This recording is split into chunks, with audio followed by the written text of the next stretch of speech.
terkait dengan intervensi, memang di mata kuliah ini kan teman-teman akan belajar banyak ya tentang perilaku-perilaku karyawan di sebuah perusahaan.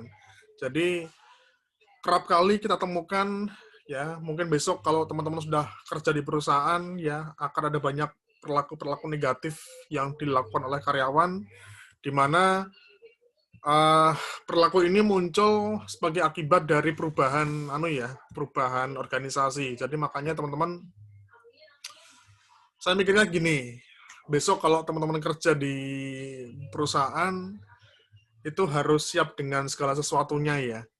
Karena memang situasinya nggak akan pernah sama dengan kita di perkuliahan. Ketemu orang baru, ada aturannya lebih ketat, ya, ketemu dengan sistem yang baru, ada SOP yang baru, mungkin Anda harus merantau lagi misalnya, ada yang kerja di Surabaya, di Jakarta, dan sebagainya. Ini kan pada akhirnya tergantung dari tujuan kita masing-masing ya. Untuk apa sih kerja, teman-teman? Kemudian untuk apa sih lulus ya setelah itu? Ya ini paling enggak harus selalu ditekankan tujuan dari teman-teman seperti apa, nikmati prosesnya, karena saya yakin tidak ada yang mudah ya untuk awal-awal bisa Anda bekerja di perusahaan ya. Kalau mau langsung sukses ya sepertinya kok mustahil ya.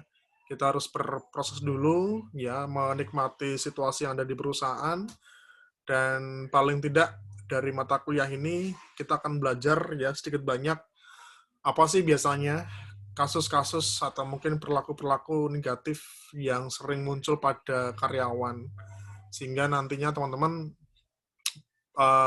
harapannya besok kalau Anda jadi HRD itu bisa memberikan semacam program solusi ya untuk bisa kembali memaksimalkan kinerja si karyawan. Karena satu hal, kalau besok teman-teman kerja di HRD, itu nanti teman-teman punya tugas untuk menyelesaikan kasus-kasus yang muncul di perusahaan. Ya, ini salah satu tugas yang yang mungkin Anda harus lakukan nanti ya. Ini kan sebagai tanggung jawab Anda sebagai seorang HRD ya. Oke, kita lihat ya. Ini satu contoh perusahaan juga, satu contoh organisasi. Ini kebetulan di apoteknya Mbak Andini. Nanti monggo, siapa yang mau menyampaikan terlebih dahulu untuk hasilnya, nanti setelah ini kita akan bahas bersama-sama. Gitu ya, teman-teman ya. Monggo silakan, waktu dan tempat kami persilahkan.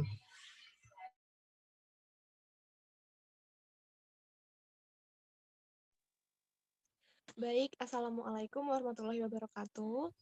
Waalaikumsalam warahmatullahi wabarakatuh.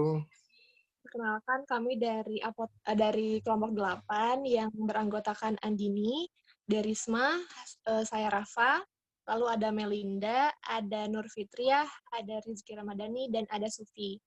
Nah, yang pertama ini kita mengambil organisasi Apotek Putra Maksum, yaitu Rizky bisa dipindahkan.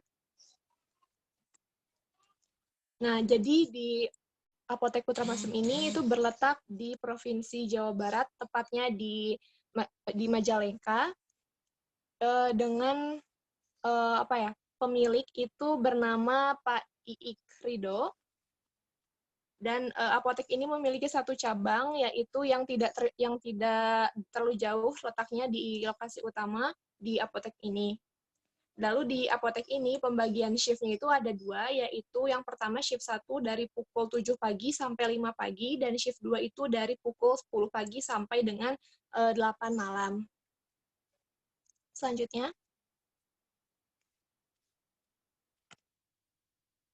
Untuk bagian permasalahan akan dijelaskan oleh Sufi. Oke, jadi di Apotek Putra Maksum itu sendiri terdapat 4 permasalahan utama. Yang pertama itu jadwal shift kerja. Dengan tadi yang dijelaskan di Apotek Putra Maksum itu terdapat 2 shift kerja yang bergantian, yaitu jam 7 pagi sampai jam 5 sore dan jam 10 pagi sampai jam 8 malam. Jadi di Apotek Putra Maksum ini karyawan itu sendiri cenderung menerapkan sistem shift bergantian, dan antara karyawan itu sendiri, karyawan itu cenderung miskomunikasi dalam bergantian shift, dan juga untuk kepada pemiliknya, karyawan itu sendiri biasanya cenderung tidak melaporkan jadwal pergantian shift-nya. Jadi pemilik apotek Putra Maksum itu tidak tahu karyawan itu masuk jam berapa, karyawan itu masuk jam berapa, masuk siang atau masuk sore, begitu. Lalu yang kedua, terdapat permasalahan yaitu penyimpangan obat. Dari penyimpangan obat itu sendiri, maksudnya jika karyawan itu melayani customer dan apotek cenderung ramai, biasanya karyawan itu cenderung konsentrasinya itu pecah, sehingga ketika dia mau mengambil obat itu dia cenderung bingung. Dan juga ini diakibatkan karena permasalahan yang ketiga, yaitu tempat penyimpanan barangnya itu kurang luas, sehingga terkesan penataan obat itu tidak rapi dan juga acak-acak karena tempat penyimpanan barangnya itu sendiri cenderung kurang luas ya. Kemudian yang keempat itu terdapat masalah jam istirahatnya yang tidak sesuai. Oke, karena emang di apotek Putra Maksum itu tugasnya melayani pelanggan, untuk yang membeli obat sendiri biasanya kan emang tidak menentu ya jamnya. Jadi customer itu bisa datang kapan aja, bisa waktu jam makan siang, waktu sholat, sehingga karyawan di apotek Putra Maksum itu sendiri selalu siap sedia melayani pelanggan. Dan untuk mengakalinya pun biasanya karyawan di apotek Putra Maksum cenderung untuk bergantian shift, karena emang harus dilayani customer itu sendiri, sehingga bisa terlayani dan terbutuhi apa yang diinginkan oleh karyawan itu sendiri. Oke, begitu. Kemudian lanjut analisis faktor.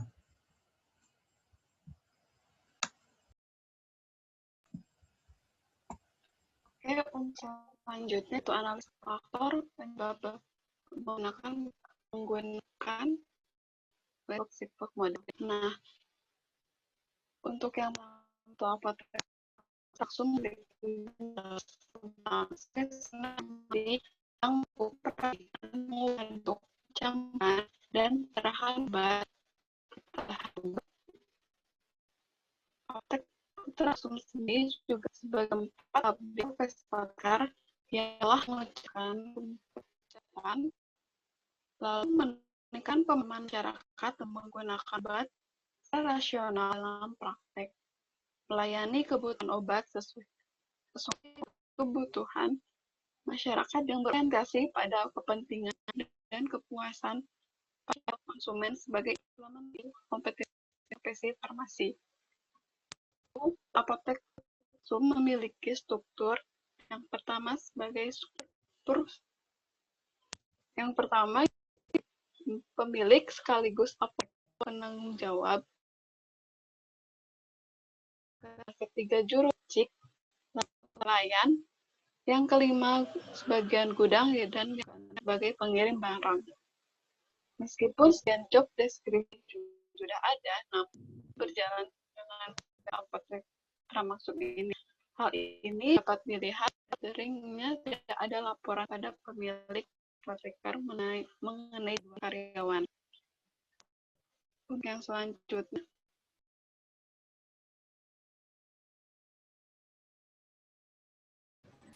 Baik, permasalahan selanjutnya adalah pada relationship, di mana hubungan di antara karyawan dengan pemilik di apotek secara umum ini termasuk baik. Namun komunikasi yang berjalan di perusahaan ini tidak efektif. Jadi para karyawan terkadang mengalami miscommunication terkait pergantian shift dan sering tidak ada laporan kepada pemilik apotek terkait jadwal dan pergantian shift. Jadi cenderung tidak melaporkan shift-nya, jadi tidak tahu karyawan A masuk dari jam berapa sampai jam berapa. Contohnya seperti itu. Selanjutnya pada analisis yang keempat, yaitu reward. Perusahaan apotek Putra Maksum ini menerapkan sistem reward dengan cukup baik untuk mengapresiasi setiap karyawan. Reward ini seperti berupa uang bonus dan liburan. Maka dari itu aspek reward bukan faktor penyebab timbulnya masalah dari apotek Putra Maksum ini. Selanjutnya. Baik, selanjutnya dari faktor leadership, ini ketidakefektifan peraturan jadwal shift dan istirahat dapat terjadi karena tidak adanya ketegasan dari koordinator apoteker ataupun dari pemilik. Hal ini didukung dengan observasi yang dilakukan oleh salah satu anggota kami, yaitu Andini, yang menemukan bahwa para karyawan itu tidak memiliki komunikasi yang efektif, jadi jarang berkomunikasi gitu. Lalu apabila koordinator maupun pemilik ini tidak tegas, maka akan memperburuk keadaan dari komunikasi di antara karyawan. Selanjutnya, faktor helpful mechanism.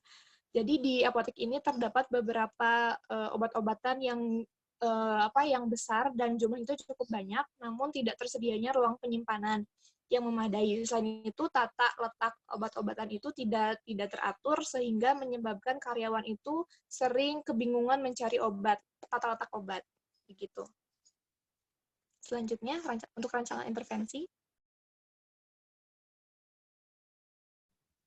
Untuk rancangan intervensinya di sini ada 3, di mana yang pertama itu kita ambil intervensi human process, di mana di sini tuh ada rancangan intervensinya itu berupa pelatihan komunikasi yang efektif. Nah, agar kepada leadership-nya. Jadi setiap karyawan itu akan diberi mengenai komunikasi yang efektif dan leadership-nya juga, serta penerapan dalam pekerjaannya. Lalu di sini tuh ada intervensi struktur, di mana di sini tuh kami ambil berupa pembagian job desk, mengenai penyusunan jadwal pergantian shift dan waktu istirahatnya. Dan terutama terkait dengan leadership juga. Lalu di sini juga ada intervensi strategi, di mana di situ berkaitan dengan penyusunan tata letak obat atau produk dan tata letak produk yang efektif sehingga dapat memudahkan setiap karyawan itu dalam mengambil produk dan mengontrol stok produk yang kosong. Mungkin cukup sekian, Pak, dan ada dokumentasinya, Pak. Slide selanjutnya. Nah, ini Pak dokumentasinya yang saya ambil. Di rumah ya, Andini ya? Atau ada toko lagi di... Jadi udah Pak itu. Jadi itu letak apoteknya itu kayak rumah Pak, rumah keluarga. Nah, di situ tuh dijadiin toko apotek, Pak. Jadi ada toko apotek, ada fotokopi, sama ada konter, Pak. Nah, ini salah satunya toko apotek, Pak. Oke, nanti mungkin karena di sini ada subjeknya langsung ya, sebagai perwakilan dari perusahaan, nanti boleh ya, nanti sambil cerita ya, Andini ya, tentang apa, Yep. tentang apoteknya ya. Oke, teman-teman, pertama, ya, ketika teman-teman pengen melihat suatu permasalahan di sebuah perusahaan, yang pertama perlu dilihat adalah yang penting tahu dulu target atau standar kinerja organisasi. Jadi kalau sebuah perusahaan, apapun itu ya, entah restoran, apotek, jasa wisata, perusahaan cukur rambut, pabrik, dan sebagainya, itu biasanya punya standar kinerja organisasi. Artinya, ada tujuan yang mau dicapai oleh karyawan, sehingga itu sebagai pedoman. Ya, pedoman bagi karyawan untuk bisa memaksimalkan kinerjanya. Gampangnya gini aja, SPG rokok misalnya, yang mungkin sering Anda lihat di beberapa event, katakanlah SPG rokok, standar kinerjanya berapa? Oh, dia harus menjual katakanlah satu hari 30 bungkus rokok. Nah, angka 30 ini sebagai target, ya sebagai standar kinerja. Nanti tergantung bagaimana Mbak SPG-nya itu menjual rokoknya gimana. Yang terpenting, dia punya target 30 bungkus harus terjual di hari itu. Nah, beda perusahaan, beda organisasi, tentu juga beda targetnya. Tentu juga beda standar kinerjanya.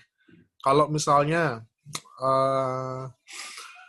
ini Mbak sering ke laundry nggak? Kalau pas zaman di kampus 1 kemarin. Sering nyuciin ke laundry nggak? Melinda, Rafa? Iya, Sering, Pak. Pak. Laundry kalau nggak sempat nyuci. Ya. Oke. Pertimbangannya apa sih? Milih lokasi laundry biasanya kalian? Kalau aku itu kan kadang nggak ada waktu gitu, Pak. Terus udah gitu kayak suka besoknya udah mau kuliah lagi, tapi baju itu masih numpuk, jadi ya udah deh laundry aja gitu. Terus bisa, kalau laundry itu kan, misalkan minta, Bu, cepatnya misalkan 2 hari ya gitu. Nah, itu bisa kayak gitu, Pak. Nah, artinya dia punya keunggulannya kan. Misalnya untuk tempat laundry ya. Tempat laundry aja mungkin di daerah kampus 1 mungkin banyak. Ya. Tapi biasanya masing-masing mahasiswa itu punya langganannya ya. ada tempat yang memang dia biasa laundry di situ.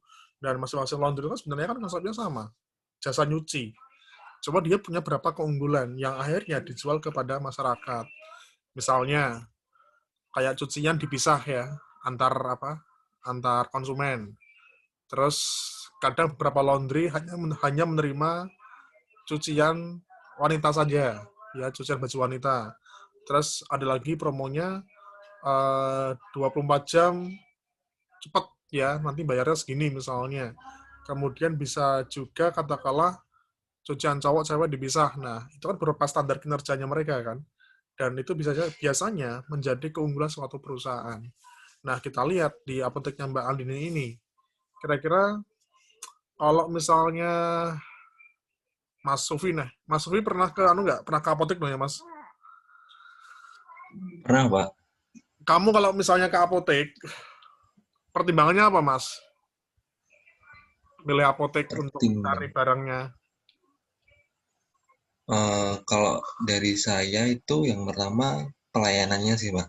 Pelayanannya, misalnya gimana, Mas? Ya, misal saya mau beli obat, saya tanya, dan penjual atau karyawan yang frontlinernya itu bisa tahu apa maksud dari, maksudnya saya kan cenderung tanya, Mbak kalau obat pusing yang manjur itu apa gitu.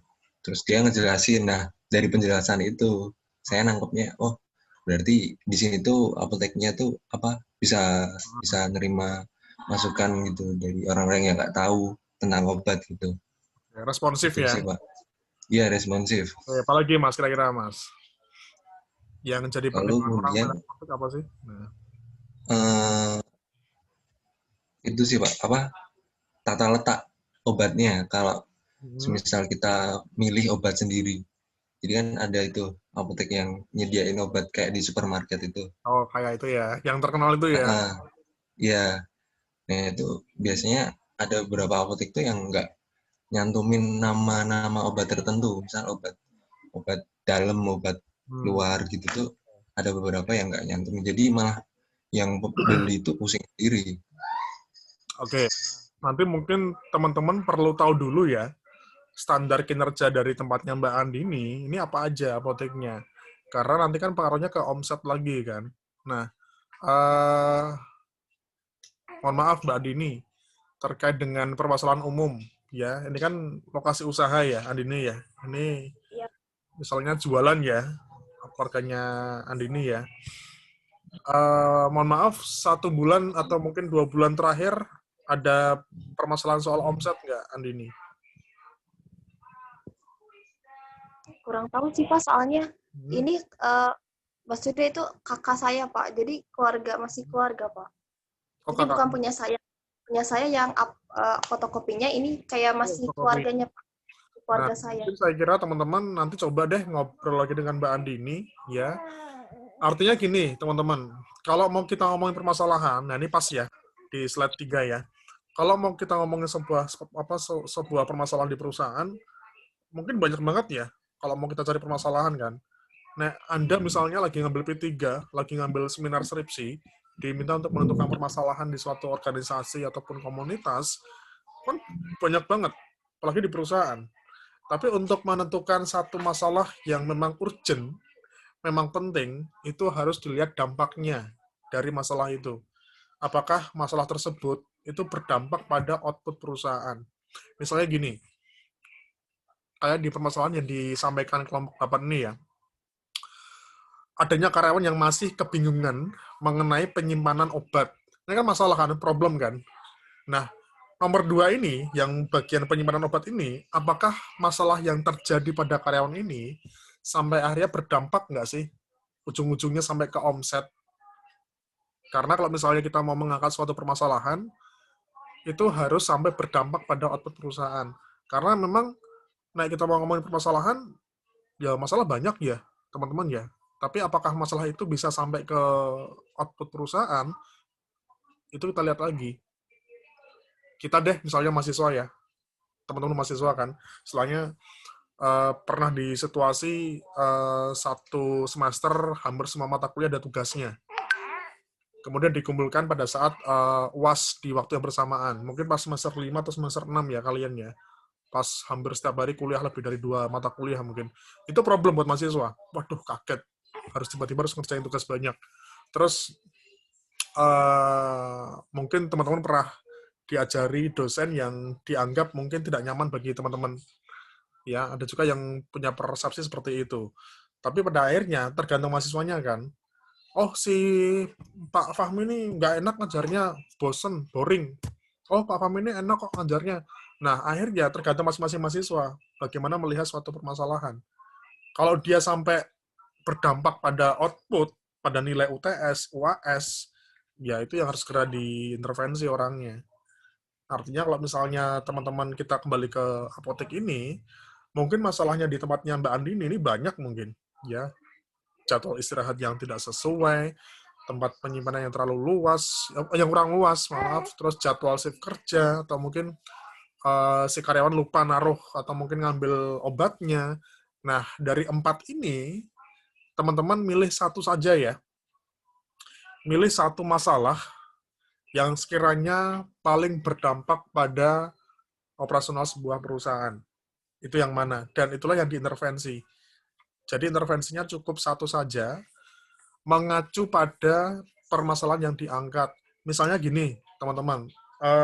Teman-teman mau mengangkat permasalahan nomor 2 sebagai masalah yang dianggap urgent. Dan itu mungkin tahu istilah stock of name nggak, teman-teman? Andini tahu nggak stock of name? Stok yang ada kan, Pak? Stock of name itu biasanya setiap bulan si owner dan karyawan itu ngitung hasil penjualan. Jadi uang yang masuk itu akan dihitung disesuaikan dengan jumlah barang. Kalau misalnya nggak sama, berarti akan ada, nggak tahu nih, ada barang yang dicuri, atau mungkin dari karyawannya salah kembaliin, dan sebagainya. Nah, biasanya kalau di minimarket, itu ada yang namanya stock of name. Jadi ada beberapa target yang kadang dikejar sama si karyawan di minimarket sih. Ini saya sebutkan minimarket ya, karena mungkin konteksnya hampir sama. Ada yang hitungnya omset per hari, ada yang per minggu, ada yang per bulan. Kemudian terkait dengan tadi, kalau di minimarket istilahnya mengganti barang yang hilang. Karena barang yang keluar, itu harganya, nilainya nggak sama dengan uang yang masuk. Nah, kayak gitu. Jadi teman-teman tinggal milih aja sih. Kalau misalnya yang nomor 2 ini, misalnya adanya karyawan yang masih kebingungan mengenai penyimpanan obat. Nah, ini kok bisa kayak gini terjadi? Kita perlu menelusuri lagi nih, apakah kompetensi karyawannya sudah sesuai dengan kualifikasi atau belum? Ya, kalau kita ke minimarket atau mungkin Anda saya nyebut merek ya, ke Alfamart, Superindo, ke Giant, Anda ke apotek yang lebih besar lagi, ke Kimia Farma misalnya. Kadang kita tanya mbaknya atau masnya pramunika di sana, kan langsung paham kan, Mbak mau cari Blue Band di mana ya? Oh, sini Mas, saya antar di sana. Nuki. Mas mau cari Pampers di mana ya? Oh, di sana sebelah sana, di lorong nomor 2. Mereka hampir selalu hafal. Ya, karena ya saya mungkin sering ke Superindo ya belanja. Jadi ini kok Masnya bisa hafal. Nah, ini apakah memang karena karakternya dia punya kemampuan untuk teliti atau mungkin punya kemampuan untuk menghafal atau seperti apa? Karena yang terpenting kan bukan tata letaknya, tapi bagaimana kemampuan si karyawannya menghafal tata letak produknya. Nah, ini kalau misalnya yang mau dibahas yang nomor 2 ini, bisa jadi karyawannya yang disalahkan. Tapi saya nggak tahu juga kan. Kalau yang nomor 3 ini bukan ranah kita ya. Karena kalau untuk fasilitas, untuk mekanisme penunjang, tanda kutip bukan urusan kita sebagai orang psikologi. Karena kalau untuk tempat penyimpanan dan sebagainya, itu urusannya dari bagian manajemen atau bagian teknik mungkin, yang lebih paham bagaimana mengatur produk dan sebagainya. Nah, kita mengatur orang-orangnya kan. Nah, jadi saya lihat yang mungkin agak sesuai itu antara nomor 1 sama nomor 2. Nomor 4 ini mungkin perlu dibuat lebih detail lagi sih, jadwalnya seperti apa. Nah, ini dipilih aja ya, teman-teman. Dipilih satu yang paling kira-kira paling berpengaruh deh terhadap capaian tujuan apotek ini. Nanti itulah yang nanti akan diintervensi. Simpel aja kayak gitu. Oke, ada yang mau ditanyakan, teman-teman? Jadi Berarti ini prinsipnya, harus mencari info dulu ya Pak mengenai berdampak penghasilan apa tidaknya ya Pak. intinya nanti mungkin teman-teman perlu ngobrol lagi dengan Mbak Andini, atau mungkin sama Mbak Andini perlu ngobrol sama keluarganya, sambil dicek ya, kira-kira dari 4 poin ini, misalnya, mana yang kira-kira paling berdampak. Karena prinsipnya intervensi, ketika kita mau mengangkat suatu permasalahan, itu pilihlah masalah yang paling urgent. Pilih masalah yang paling penting. Pentingnya kenapa? Pentingnya kalau sampai berdampak pada output perusahaan. Ya ini kayak Anda skripsi kan? Kayak Anda P3. Nah, Anda milih variabel tergantung, ya misalnya, Melinda apa kamu? Kamu angkat permasalahannya apa di P3? Kelelahan kerja, Pak. Kelolahan kerja. Nah, pas misalnya. Di perusahaan mana, Melinda? Kalau saya rencananya kayak ambilnya bukan dari satu perusahaan aja, Pak. Berarti karakter karyawannya secara Iya, umum ya. iya. Nah, makanya kalau misalnya katakanlah Melinda nih membahas kelelahan kerja pada karyawan.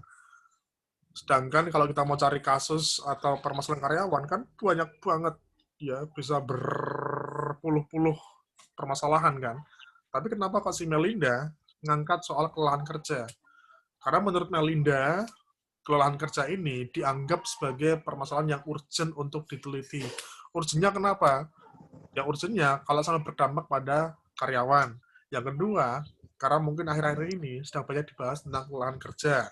Tapi kalau konteksnya diintervensi, nanti teman-teman dilihat urgentnya itu dari dampaknya.